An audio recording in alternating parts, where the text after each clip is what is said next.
priority since high school. An affinity for biology led her through various summer research programs and internships before enrolling into the current graduate studies. As a PhD student, Brittany engages with nearly all aspects of the healthcare system simultaneously. She plays a leading role as part of an international consortium that helps children with very specific and rare cancer predisposition syndrome, and she has contributed to the research behind the new treatment decisions for these patients. Equally, Brittany has expanded the body of knowledge regarding cancer mechanisms by reporting unique molecular processes observed in this cohort. This work has led to her publications in Nature Genetics, the Journal of Clinical Oncology, Genome Medicine, the European Journal of Cancer, International Journal of Cancer, OncoTarget, and the American Journal of Gastroenterology. So please help me welcome Brittany to the stage.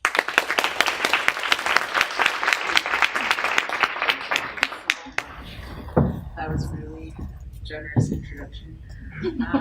Hi, my name is Brittany. I'm really excited to share the stage today with all of these amazing women. I'm already inspired, and I know that I'm just going to keep getting inspired throughout the day. So I am a scientist. I'm a PhD student in the sort of later stages, very late stage actually of my PhD. I'm defending in a month.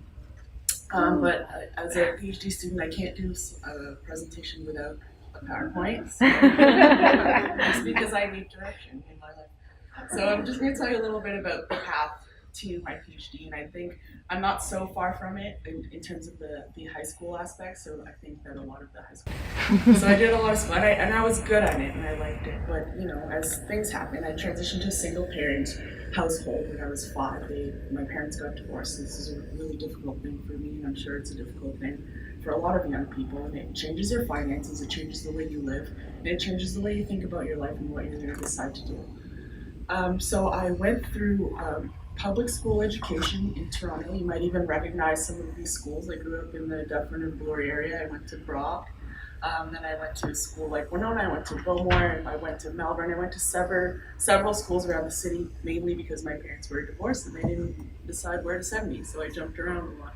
And I made a lot of friends. And something else that I did in high school that I think is really important for everyone is that I worked various jobs, not related to STEM at all, but something that I think instilled a sense of responsibility in me. It's something that essentially gets you into the flow of having a responsibility, reporting to someone, and just, you know, getting used to the work world. So, you know, I worked as a grading pool attendant for the city of Toronto for a couple of summers, and I taught music for a year in high school, and that's a picture of a dancer because I danced at restaurants professionally because I'm Brazilian. I danced Brazilian samba actually for many years. So these were all things that I both needed to do because, you know, life is expensive, but also things that I think that allowed me to have fun and allowed me to really expand and learn about a lot of things in a formal sort of employment setting.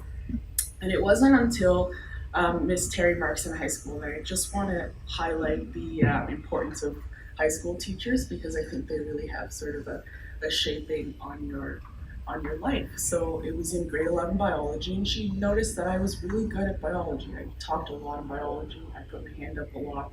I had a lot of questions. So she said, you know, I think you would really like this thing called working in a lab. And I said, what's a lab? You know, I had no idea. I didn't even know how science was done, and I didn't know what a lab was.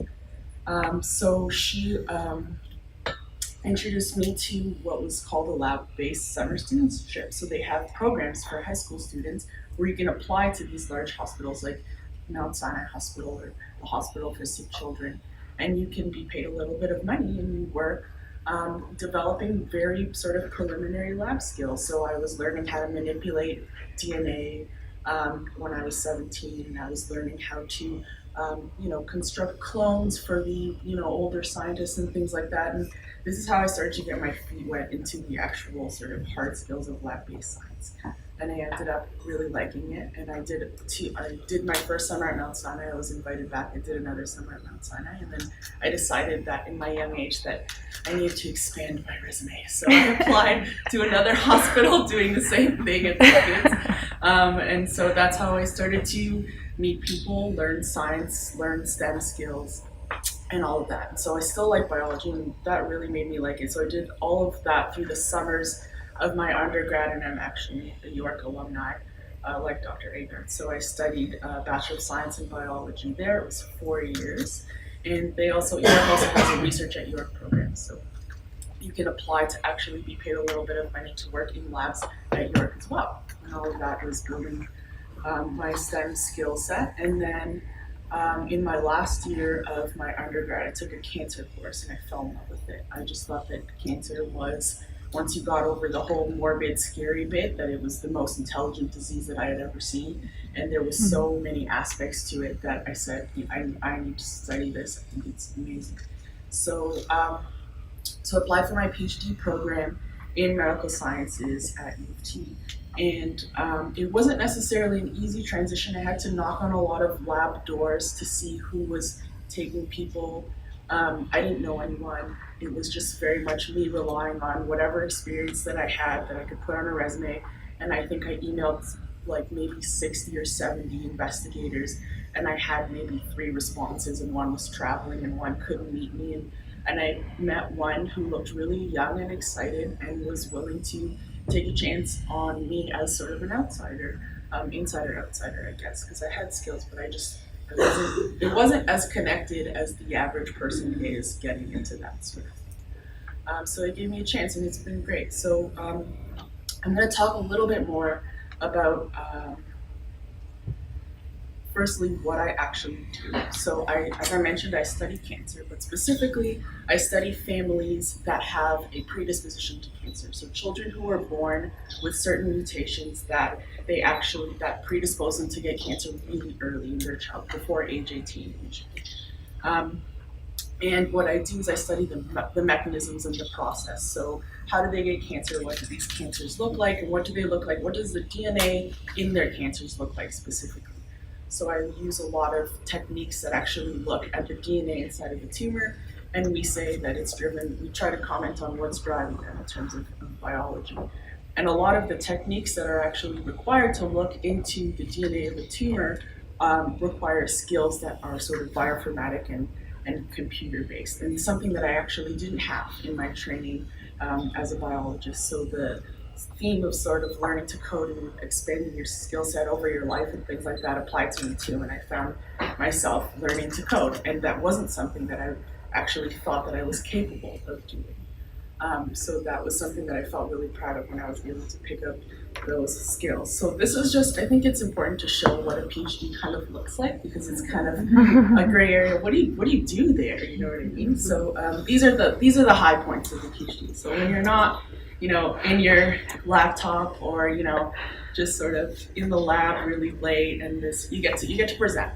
So this is what's really fun about it. And this is me in various presentation settings in a couple of cities, because I was fortunate enough to get some pretty good data and be able to present in different places and even accept a couple of awards. So if you really sort of apply yourself and work hard in the graduate school setting, the fruits of it, you're not going to make a lot of money doing it. You just don't make a lot of money as a student, but you will make a little bit, and you will get to travel quite a bit if you can, and you'll get to present, and you'll get to talk to people and meet people, and these are just some of my experiences. And then we also want to talk about what is the output of sort of a PhD looks like. So this is just what I wanted to show you. I just recently had a paper in Cell accepted, and a couple of other papers that this is what sort of you want to be doing in your PhD. That's what the output is. So it's not just the degree, it's also getting to contribute to this larger body of knowledge around whatever your field is. Mine is cancer, but whatever it is. And through learning how to publish and go through the whole publication process, the review process, which is something, as you know, every paper that goes out has to be reviewed by external experts in your field. And you'd be really surprised the kind of feedback that comes back, the experiments that you have to provide to respond to it. There's a lot of learning in that particular process that I think is underappreciated in general, and how transferable those skills are of persuading and using science to persuade others, and how transferable those skills can be to anywhere, to business, to life. So that's learning STEM, going through the publishing process and trying to convince other people that your science is valid, teaches you how to convince other people that you yourself are valid. And I think that's an important thing to take through with you. So that's that. What about hard skills? So what hard skills do you gain in your PhD? These are some things that I have gained that I think are applicable not just to STEM, but everywhere. I work a lot with bioinformatics, as I mentioned, so I know how to take really large data sets and try to derive meaning out of them. And a lot of businesses are actually doing that now too, because we're in a pretty data-heavy culture. So that doesn't just apply to cancer research. It's great because it helps patients, but it can be applied to almost any problem. Project management skills, of course, you will learn. Thank you. As I mentioned, I learned to code a bit in R, which gives me an entirely different appreciation for life and technology in general. Applying statistics, looking at ambiguous problems and deciding how to solve them. That takes a lot of confidence in your own ideas, I think. So that's something that you can definitely take forward. And of course, a little bit of public speaking and networking, all that is inherent in obtaining a degree in science. So things that you can definitely learn. And I often get the question, is a PhD worth doing? Well, it's like, it's worth doing if you really use it right. And especially if you're at a big center like UT, there are lots of amazing people there, and you just need to put yourself forward and take advantage of every single opportunity that you would have just being in that environment. I just want to talk about a couple of challenges that we face, because it's important, and also it's something that is not talked about a lot, so I'll just mention them briefly, and then we can definitely have a heated, in-depth conversation. I love those, over a coffee or a drink or whatever. So things like what keeps women out of science, I think, is the death by 1,000 cuts phenomenon, is what I call. So it's sort of this low-level, persistent, constant, it's not very outright, like you're a woman, get out of here, but it's a lot of things that just make you very tired. And you just live tired, and then by the end of it, you're like, you know what, I'm tired. And things like sexist comments, and I think I had the other day someone say, like, make an anal sex joke to me, like at work. And I was like, really? It still happens. So things like that just make you exhausted. And then on top of that this sort of over-mentoring environment where people are really quick to point out what it is that you can do better, but not what it is that you're doing really well. So that also makes you feel tired, because you don't know what you're doing well, but you just know that there are all these things that I have to fix all the time. Meanwhile, you're doing great. So I think it's important to keep championing people, and yes, criticize, but constructively, but also champion, and recognize that these sorts of comments actually make your environment difficult, and to recognize them and say, I don't need to let this affect me. These are some of the sort of concrete examples. This is an article from Harvard Business Review, and just some of the things that women in STEM report. Things like, they always have to provide more evidence to sort of support their own ideas compared to their male counterparts. Or they have colleagues suggest to them they shouldn't be working late because they have children. Or they find themselves pressured to assume either a more feminine role or sometimes a less feminine role. Things like those are specific things that women deal with that make them tired when they're going through their careers and what they want to perceive. And the second thing is the ability versus the self-perception. Yeah, so I actually observe this really often in women, is that they have a lot of abilities and not a lot of perception that they have those abilities. And so that translates into them not nominating themselves for projects that they probably will stretch them and will teach them, but they won't go for it because they just don't perceive themselves to have the ability when they do. So what I tell women often, or younger women, is to say, think of the cockiest man that you know, and think of how much you don't like him, and then be like him. So just, whatever it is that comes into your brain, for God's sakes, just say it. Do you know what I mean? Don't question it anymore. Don't question whatever it is that comes in your head. You know, compete for that verbal airspace with men, and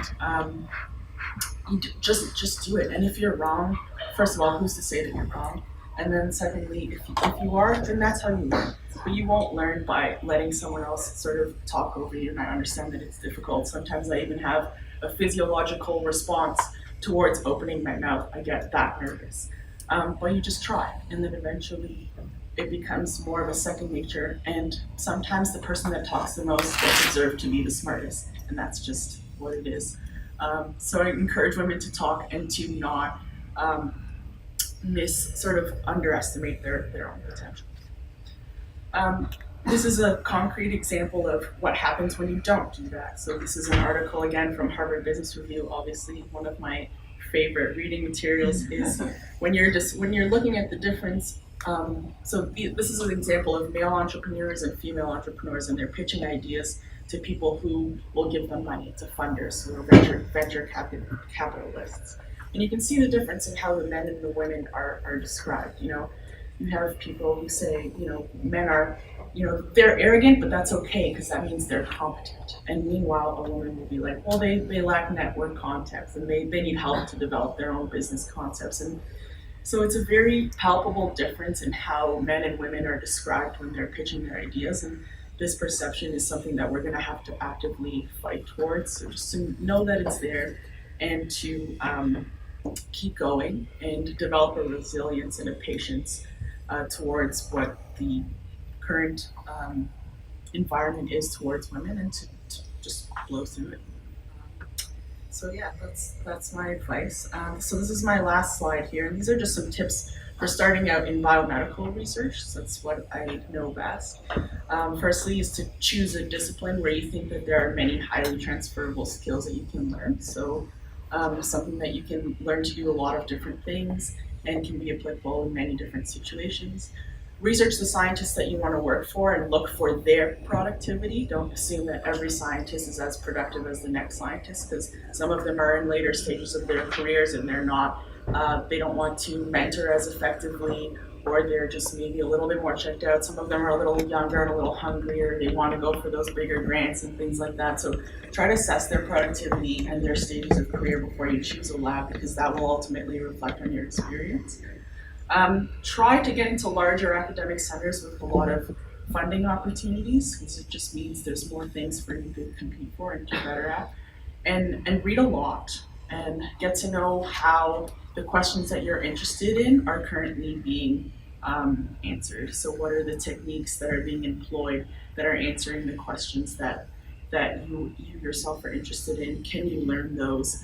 There's a lot of great online free educational platforms now, things like Khan Academy, that are trying to equalize the access to education in general. And I would highly recommend to make full use of those. You don't need a lot of money to learn a lot of things anymore, especially with the advent of the internet.